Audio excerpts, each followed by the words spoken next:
Welcome to Good Morning Hospitality, your one-stop shop for the latest news, noteworthy trends, and thought-provoking discussions across the industry. From hotels to short-term rentals to all things travel and hospitality, you'll find each episode equips you with the information that you need to start your week.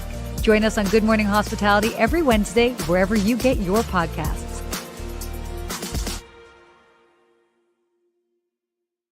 Oh, good morning. Good morning. Good morning, Sarah. Happy Wednesday. Live here on LinkedIn, YouTube, Instagram. Where else are we? Everywhere. We are everywhere. Live. It's exciting. Yeah, and where are you coming from today? I'm coming in live from Palm Desert. So that's for those in California. And there's this really cool place that I'm staying at. I just got here yesterday called the Mojave Resort. This property is awesome. So I'm going to be posting a lot of it. We're as soon as we're done with this live show today, we are filming all day. And it's great. This property actually opened in 1957. So it definitely has those 50s sort of vibes. Mm-hmm. And then about 2 years ago, they closed it to go under renovations. And then this past summer in August, it reopened, and it is so cool. They've got 25 rooms. It totally has that, like, I mean, I don't want to even call it motel, but I mean, like, it's like, but it's like a renovated motel because it's so cool. Grassy area, fire pits, really fun pools, and it's adults only. So, it's like a really cool spot, and it's right here in the heart of Palm Desert. For people that don't know it, I mean, it's a very like upscale area. You've got like Gucci and the likes just down the street. So good stuff. Yeah. Very nice. I have to check it out. I'm looking at it here on my other screen. It looks really cool. You are? I was wondering. I was like, what are you looking at? Yeah, I'm looking at it over here. I just wanted to see where you're staying. It's very nice. Yeah. So you can kind of see a little bit behind me here. Oh my gosh. There we go. So sorry, we've got drones charging up over here, but we've got cool retro sort of feel. You got this logo over here. Oh, look, big rooms. Look at all your stuff. Fancy.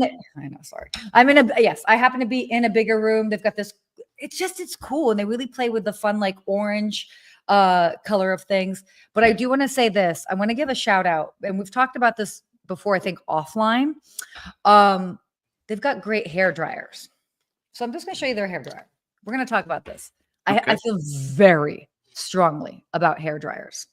Let's see. What brand are we using here? Okay. So I will preface this. I feel very strongly about hair dryers, and I feel like all the women that are joining in and travel will probably agree with me that it is a simple thing that hotels can do to upgrade their offerings, and it doesn't need to be that much more expensive. This is just a simple Conair 1875. It's a newer one, so it's white and it has this rose gold, so it kind of goes with like the feel of this particular property. This is not an expensive hair dryer, and it's great. And it works perfectly fine. There's nothing that irritates. Oh my gosh, wow, I'm really getting, there's nothing that irritates me more than going to a nice property and they have like a hair dryer from the 80s. Like, what are we doing here? Like, guys, upgrade your hair dryer. So shout out to Mojave Resort. They've got great hair dryers, among many other things. But I'm actually debating on starting a series of where I'm rating hair dryers in hotels. So if you guys like that idea, let me know. Let's see it. I think you just start taking pictures. Hair dryer alert. What we got? I mean, look, this hair does not dry itself. Just shower, threw some conditioner in there, good to go. Listen, some other big news. Yes, other big news. We have some award winners here. We do. I just want to give a shout out to Sarah Dandashy. Oh my God. Number 2 out of top 50 International Hospitality Institute social media influencers. Amazing, Sarah. And what else did we get? Also, congratulations to you, by the way, because you made that list as well. I was number 9. 9, exactly. Riding Sarah's coattails to the top. No. Well deserved on your own. You create amazing content. You inspire me all the time. Like, genuinely, I'll see your post and I'm like, damn, that was good. That was clever or thought-provoking, which is what it should be. Yes. Also, the show that we happen to be on for those that are tuning in live, by the way, let us know where you're joining us from. we got number 3, guys. Good Morning Hospitality got number 3 on all podcasts. Yes. Ooh, hey, Lonnie also got on the list too. Yeah, Lonnie, you think you broke the top 50, right? Yep, sure did. Lonnie got in there at number 50. Welcome to the top 50, Lonnie, and always joining us here live. Well Great deserved. to see you, man. Exactly. So a lot of awards. I love what International Hospitality Institute does. It makes it fun. You know, Totally. we say we'll accept the award. We love winning awards. It's always fun to see other people doing good things out there. We appreciate you, Dr. Jeffrey O. and the International Hospitality Institute for always making this fun every year to see what you're going for. And we're going to keep striving to make the top of the list next year. Sarah for number 1. Oh, Good Morning Hospitality for number 1. Steve, you can be number 1. I'll go. I'll go for number 2. One step below. Number 5. Just keep bringing me up each year. Stop. No, but in all seriousness, it is so. It is very nice to have these awards come out because I know not just for ourselves, but speaking on behalf of everybody that's made that list. I mean, the amount of hours and sweat equity that's like put into creating this content, be it shows, interviews, you name it. So to have that recognition, it goes a very, very long way. So thank you. I know on behalf of everybody. I mean, everybody's just really doing great work. Keep putting it out there. We'll keep showing up here every week, putting in great value to all of you. Trying to. It's a good feeling. It's a good feeling for all Woo! So should we get into it? Yes. Let's get into it. Oh my gosh. Okay. So there's some interesting trends that are happening in hotels that we are seeing properties doing. And so we're going to talk about 2 sort of bigger brands. The first one we're going to talk about is Choice Hotels. They are shifting their focus to upscale and extended stay properties. This is great. It was interesting. Yep. Oh gosh, I wish I remember now right off the top of my head. Was it it might have even been a Cambria property. But basically I was looking at a specific destination and I found a hotel and then I was like, oh my gosh, that's a Choice Hotel. Very cool. And it was more of an upscale property. So love seeing this. Yeah. What are you seeing? I'm seeing now, it's interesting because for a long time you thought of Choice Hotels like these really budget entry level properties, which are needed out there. Mm-hmm. But now they've realized like, look, it's the same amount of work and effort to have somebody there. Why not start moving up the chain a little bit into revenue? And I also think, because I've seen it, there's an Econo Lodge, which is one of their brands that was right down the street from me, that a short-term rental operator took it over and made it into like a cool motel and started charging way more. So I think that there's just, people aren't looking for that Econo Lodge and Roadway Inn as much as they used to in the past, is what I'm seeing just on the ground level in my areas. Because now you have the short-term rental Airbnb and VRBO options that you can get at a budget. And so now, all right, am I going to stay at an Econo Lodge that might be a little beat up, or am I going to go get my vacation rental or short-term rental from, a host and stay there? So I think that's really pushing it. And you see it now. Like, all right, we got to push into these extended stay models that are a little higher end because you don't have as much labor. Yeah. So they're taking some of that vacation rental model, saying, all right, you check into the extended stay, you get housekeeping once a week. Sure. And that's it. So you have your labor cost down. It becomes more profitable. It's very interesting to see because they're making a big push into that. And we talked about it a couple of months ago where they bought Radisson. So now they're trying to get that brand up there. So they got Cambria and Radisson, and they're doing some interesting things now, which I like seeing. No, it's great. And, I was having this conversation actually when I spoke at the Travel and Adventure Show 2 weeks ago in Phoenix. So I was on a panel and one of the other panelists who has been to all the countries in the world, obviously avid traveler. And he brought up an interesting point. And I loved hearing this because he is not a hotelier. How sort of more of the economy brands are like making themselves cool. And where you might have individuals that like really wanted to stay in more, maybe like have stayed in a lot of luxury properties for different types of trips. They are totally cool staying in more of an economy brand just because like it's got a cool feel to it. Mm-hmm. So I love that that's also kind of bringing in a new market of individuals just because of like they revamped themselves in the right way.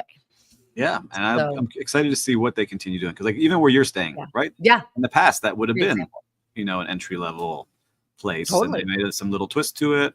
I didn't check the ADR where you're staying now, if they made it super high end, but there's a whole strip here in Miami where it's like Motel Row. It used to be really seedy and bad, and now it's called the Mimo District, and it's all these vintage motels that they've upgraded, and now it's a really cool place to be. So I think there's a lot of that happening too. So Totally. how do you get more and more people into your brand? How do you get more and more people to really grow with you? You have to have those multiple layers. Yeah. And we're seeing it in other big hotels too, right? We've talked about Marriott putting in their, apartments and their extended stays, and it's happening more and more. And good morning, Lou. Good to see you. Oh, good morning, Lou. Great seeing you again. I saw him again this past weekend. 2 weekends in a row. Lou, always good. I'm curious to see if any one of you out there works at these brands or has stayed in some of these brands. I haven't stayed in a Cambria hotel, but we had to mention one other one that's coming out from Choice is their mainstay suites. It's nearly doubled its footprint since 2019. So adding 68 properties and over 5,500 rooms. So that's a lot of rooms. That's a lot of that rooms they're adding into this suites extended stay vibe. So it continues pushing. Exactly. I'm loving seeing it. So speaking of, we're talking about these big brands doing these, it's shifting their focus a little bit. Hyatt, they've launched a new mid-market brand, Hyatt Select. Love that. By the way, shout out to Will in the background. That's like coming up with all the photos here from the articles. Love that. Yeah. Come say hi. Okay. But so Hyatt Hotels has recently unveiled Hyatt Select. So what they're doing with that is they're really trying to target that sort of upper mid-scale market, to kind of attract those cost-conscious travelers. We were just kind of talking about it. And it's cool too, as far as like from the owner standpoint, it's sort of a conversion friendly option with lower operational costs. So, again, it's same thing. Yeah. They see the model, right? It's that mix of this hybrid where, all right, we're going to have the rooms. We're going to make the rooms really nice. We're not going to have that many features in here and not that much staff to keep the cost down. So it's very interesting to see how more and more brands are seeing it. These big brands, Hyatt sees it, Hilton sees it, Choice sees it, Marriott, they're all pushing into this space that's low cost, keeps expenses down. You can charge the revenue. People stay for longer times, and they're more in like suburban markets. So I really see it like as a competition with all the vacation rental and Airbnb and VRBO. So I want to see what our Monday morning crew that talks about short-term rentals says about that and what they think. But that's what I'm seeing here. Very strategically placed. It's cool. And then also in interesting locations too. They, I love that they've got their Hyatt Studios, their first property in Mobile, Alabama. Yeah. So we got Kate here. Hold on. Kate just jumped in. Yeah.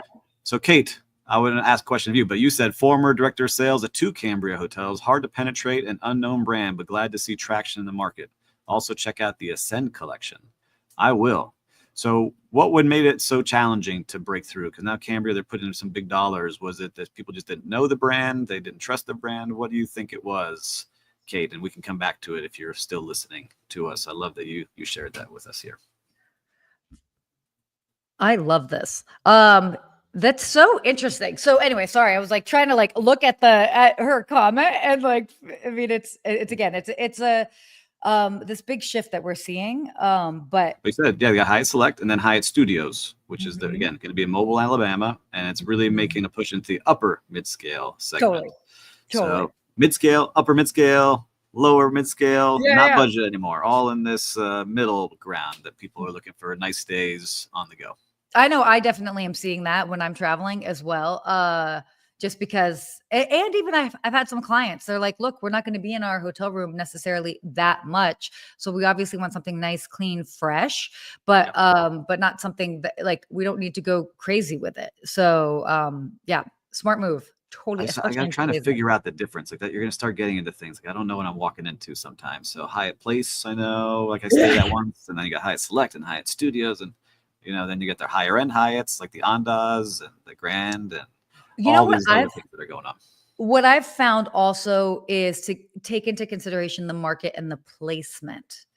So interesting, I didn't totally know what I was walking into, for example, with this property, but nearby you've got like an autograph collection. You've got like some nice that are obviously like upscale sort of Yeah. properties. So you know that in order to compete with that, there's got to be a level of elevation.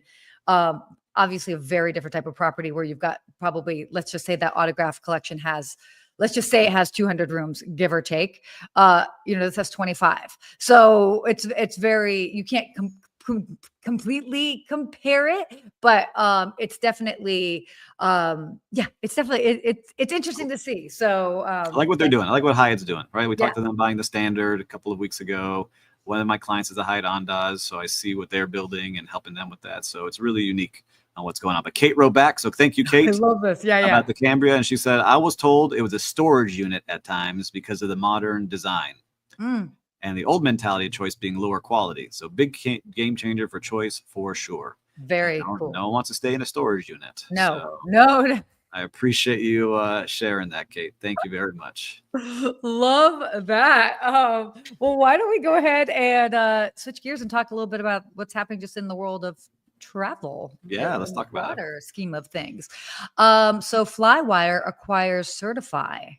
This is hot off the press to enhance hospitality payment solutions. So this was like really big, for those that might not know. Yeah, this is, you tell you, it was a $330 million acquisition. Yeah. And they're aiming to expand Flywire's travel footprint into new subsegments, including large-scale branded hotels, luxury hotels, and boutique accommodations. Why do you think they're doing that? What do you think's out there? It's interesting. I feel like it probably has something to do with the back end as far as like the payment processing. And they're probably trying to do something to like streamline that process. And I know like Sertifi is big in property management systems. Like I know I've used Sertifi before and things, and they're big in events and catering systems as well. So let's see. I don't know that much about Flywire, but I'm excited to see what they put together here. Yeah, I mean, this is definitely it's good. I mean, again, it comes down to, they're even kind of talking about it like it's it has to do with like the payment volume. So I think on the back end, I've worked with a couple of different fintech companies, and it's like anything that when you're talking about like payment processing, it's like fee on top of fee on top of fee on top of fee. And sometimes, the client doesn't necessarily see or know that that's happening, but that is happening in the background. Let's see. So it says, I'm just reading the quote. The acquisition expected to accelerate the monetization of several $1 billion in payment volume that Sertifi's platform processes annually. So, all right, we'll keep an eye on it. $330 million purchase. There's definitely money to be made in that area. Ooh, don't talk about that much, but what does Christopher have to say here?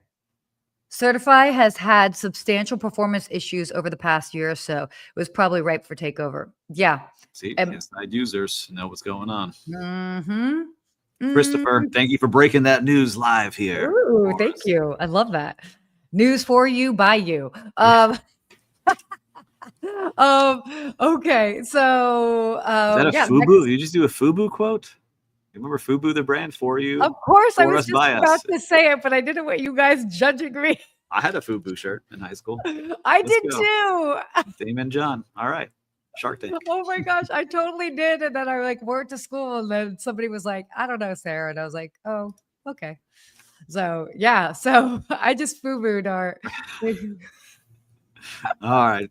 Well, now we keep doing scary flight news. I know. And it's your brand. So you want me to read it so they don't see Yeah. You read it so I have a little bit of like distance from it.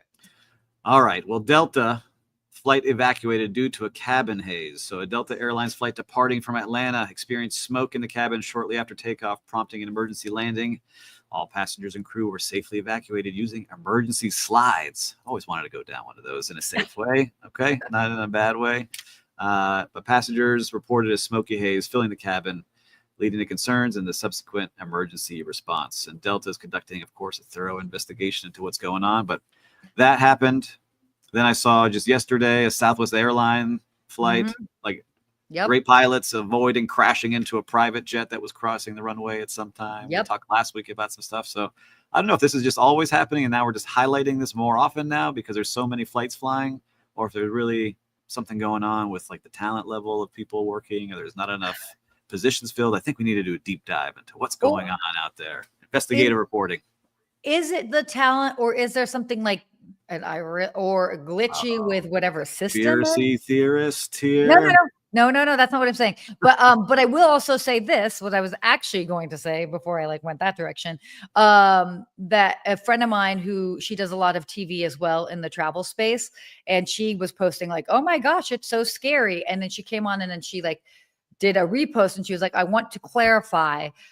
Since I did that post, there somebody had reached out to her that works, I think, actually like at the FAA or something, that has definitely insider information. And they were saying that this type of stuff actually happens all the time. It's just getting press right now. So kind of going with what you were just saying, like, has this always been happening and now we're just hearing more of it? Or what? And I don't know if that makes it any better. Well, you're my expert. You're in the air 100 times a year or more. So if you're not seeing it all the time, then no, I'm not. I mean, yeah. Look, at the end of the day, it's a big business, and I think at the number one, they're in the business of safety. Yep. Number two, they want to get people there, but number one is safety, and so. It is hard to, isn't that the case with like everything in life, whether it starts getting more press just because it's a hot topic, or also even like the idea of, and this isn't necessarily the case, but like, where you learn something or you like discover a brand or whatever that you had never heard of, and then you see it everywhere. I'm not saying that this is the case, but I don't know. I think we're maybe focusing, now there's so many eyes on this everywhere. Yeah. Right. And then the other one that I saw floating around social media this week was the Spirit Airline brawl in Atlanta. Did you see that one with the Spirit Airline logo? Wait, no, I didn't see this one. It's my favorite. I wish we got to start getting video on here, Will. We got to, yeah. Wait. So we talked about them a couple weeks ago. Spirit Airlines really trying to clean up their act and having a dress code and all this stuff, and then have a gigantic, probably 20-on-20 brawl in the airport in front of the Spirit Airlines sign, waiting to get on board. It's just, I feel bad for all the employees. Wait, was it two passengers? No, it was like 20 passengers. Oh, full out Royal Rumble in the Spirit Airlines area. So it's funny because I actually saw it was a really funny post on Instagram where it was basically saying, and you know what airline hasn't had an issue, and enrolled, like it was just like a straight shot, and enrolled a Spirit Airlines plane just right across the frame as it plays. It's like, okay, they're ready to go. I know. Yeah, we'll start adding videos to this. I think that so. It'll be fun. You guys let us know if you want to do next that. Time.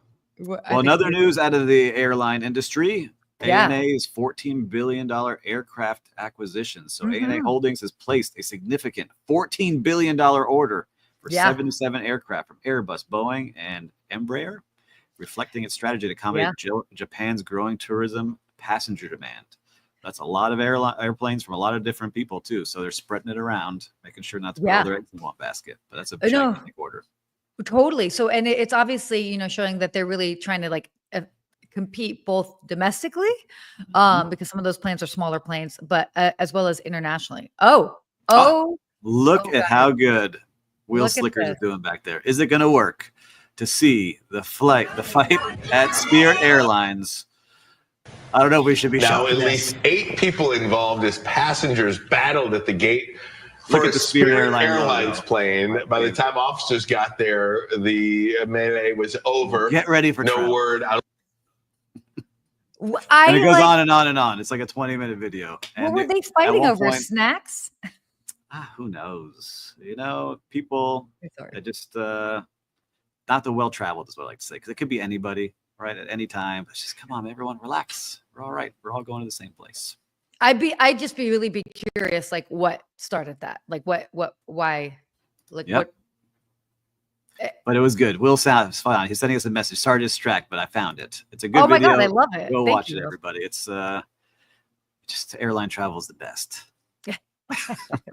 Mine is not that eventful. Well, we could just say that, but Yeah.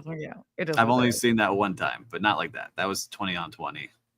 Royal Rumble from like the WWE days. So anyhow, a lot going on in the air. Be safe, everybody. But we jump into our real-time recap. Yes, let's do it. Would you like to start today? You've done a lot of traveling. Sure. And well, maybe not that much traveling, but I do happen to be in a different location. I think it's only fitting that I do a shout out for the team over here at the Mojave Resort. Stephen Sinclair just jumped in, who I talked to yesterday. Good to talk to you, Stephen. The internet is trending this. Spirit Airlines, no accidents, just incidents. Oh my gosh. I hate hating on Spirit Airlines. I have people and friends that work there. I'm sorry. I love all of you out there. Yeah, I just think it's wow. It just is crazy. The pricing brings in different things. Like same thing in hotels. Like I see in our vacation rentals. Like we have some homes that are cheaper and others more expensive. And the cheaper homes, for whatever reason, it always gets destroyed. People don't treat it well. It's just the less well-traveled or classy, maybe. I don't know. Totally. But can we also stress the fact that they said no accidents? So no accidents so far. Get your face smashed, but you're going to get there. Oh, gosh. All right. Sorry. I cut off your real-time recap. Oh, my God. No. Real-time recap. Okay, great. Shout out to the team over here at the Mojave Resort. They have been so pleasant from just like in organizing things prior to getting here. We're going to be doing a little bit of pickleball later today. And then a special shout out to Drew over at the front desk. She is fantastic. She came, she took us on a whole tour. You gave us like a welcome drink and just kind of showed us around the property. But it was just like so genuine and sweet. And I just, we always want to say that that is how it should be, but we all know that it isn't always like that. So I think it's always just nice to commend people for showing up that way. So shout out to Drew here at the Mojave Resort. This is actually, I believe, one of Bashar Wali's properties as well. So great spot. I'm loving it so far. Very nice. Well, I've been saying it now. February is my favorite month in Miami for a lot of reasons, not just the weather and the people, but so many great events. So the Wine and Food Festival here, 24th year. And I got to go to one of the signature events, which was the tribute dinner at the Lowe's Miami Beach Hotel. It's considered like the Oscars of the event. And they had so many celebrity chefs there that all put on a plate. And they honor some fantastic people. But the coolest part, I got to take my dad. And so it's always good to go with my dad.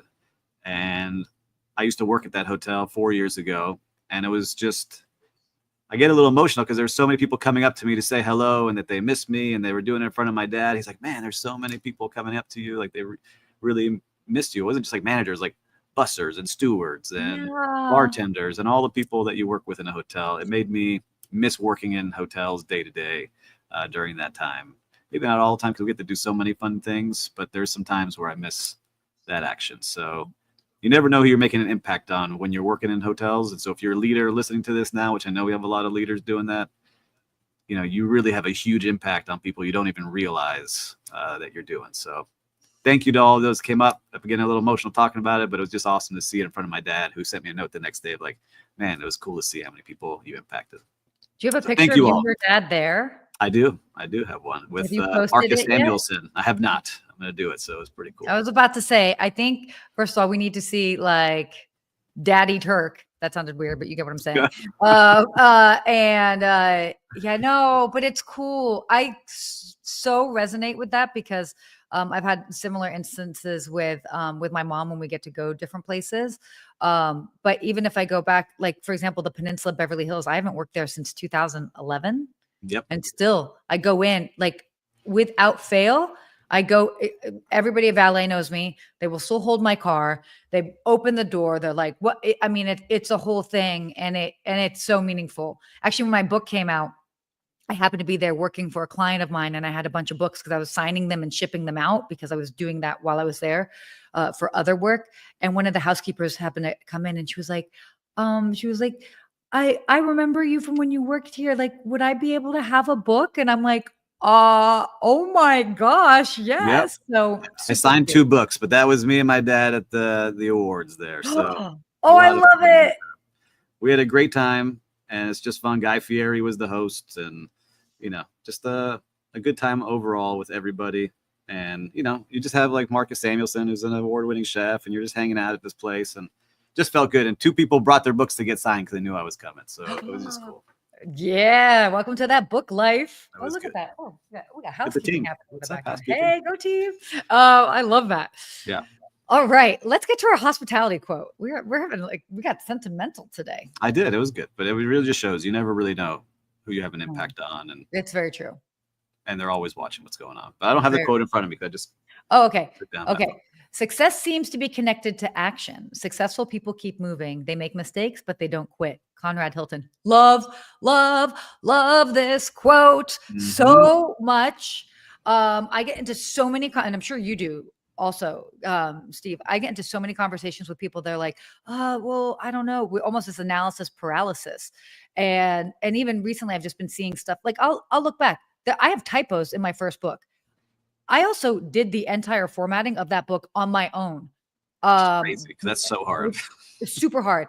I had somebody that was referred to me to help format it. I didn't like what they did, so I took matters into my own hands. I even did the graphics. So, and looking back, is it perfect? No, but it was done.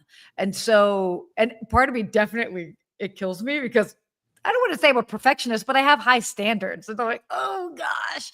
But yeah, but then it happened. So again, it's understanding that like mistakes happen, but you just got to keep it moving. And I also say own up to your mistakes. Yes. That's a big thing, right? Yeah. If you did something wrong or treat somebody badly, like we had that happen with our little world recently, and I did that. But I think too, on that thing is to keep moving I got this advice, and so I think a lot of us happen where you get like anxiety, like, oh, I should have done this, or this is going to happen, and my business is slowing down, or that might be going on. It's like taking that anxiety and putting it into action. So that is that extra cold calls. It is the extra messaging. It is the extra meeting, or whatever it might be. How are you going to improve? You can't just sit in that like, I failed. That's what that quote is. Like they keep moving. The successful people keep moving through, keep pushing forward. And that's what it takes if you really want to do it. Yep. It also all comes down to integrity too. If the integrity is in the right place and you've got it, look, mistakes happen. We're humans. But then it's like you keep it moving and you move forward. Like it's all right. It all ends up working out. So, I love this quote. Ooh, that was a good one. Oh, good ending to the show here. I know. We started with hair dryers and then we ended with something a little bit more sentimental. It's getting real, Yeah. Spirit Airlines made a debut. We got our first video on air. Oh my gosh. Yeah, exactly. So lots of fun stuff. Yeah. And thank you everyone who joined today. I love seeing all the new faces out here, and everyone who commented. Kate, especially for you, for reporting what you saw at Cambria as we're talking to ours. We got our for us, by us reporters out there. So Lou for joining us, who, by the way, I think I might have gotten you mixed up with somebody else. So sorry, but always so we love the fact that you join us every week. It makes me so I love it. Love it. All right. Well, until next week, stay hospitable, everybody. Bang out.